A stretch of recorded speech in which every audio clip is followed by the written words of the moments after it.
হযরত মির্জা গোলাম আহমদ প্রতিশ্রুত মসিহ ও ইমাম মাহদী আলাইহিসসালাতু ওয়াসসালাম বলেন, মানুষ খোদা পর্যন্ত পৌঁছার জন্য দুইটি বস্তুর মুখাপেক্ষী। প্রথমত, পাপ হইতে বিরত থাকা, দ্বিতীয়ত পুণ্যকর্ম সম্পাদন করা। কেবলমাত্র পাপ পরিত্যাগ করা কোনো গুণ নহে। সুতরাং সত্য কথা এই যে, যখন হইতে মানুষের সৃষ্টি হইয়াছে, তখন হইতে এই উভয় শক্তি তাহার প্রকৃতিতে বিদ্যমান রহিয়াছে।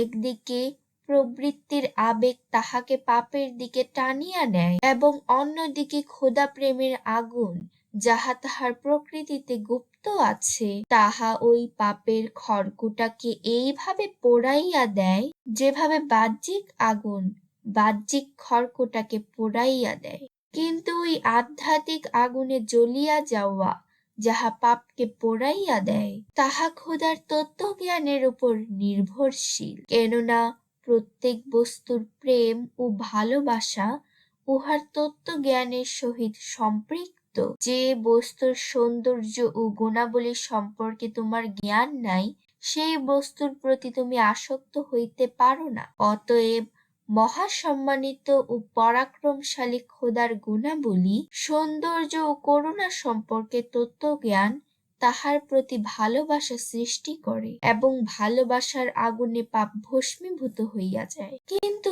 আল্লাহর বিধান এইভাবে জারি রহিয়াছে যে, সাধারণ লোকেরা ওই তত্ত্বজ্ঞান নবীগণের মাধ্যমে লাভ করিয়া থাকে। তাহাদের জ্যোতিতে তাহারা জ্যোতি লাভ করিয়া থাকে এবং তাহাদিগকে যাহা কিছু দেওয়া হইয়াছে, তাহারা তাহাদের অনুবর্তিতায় ঐসব কিছু পাইয়া থাকে।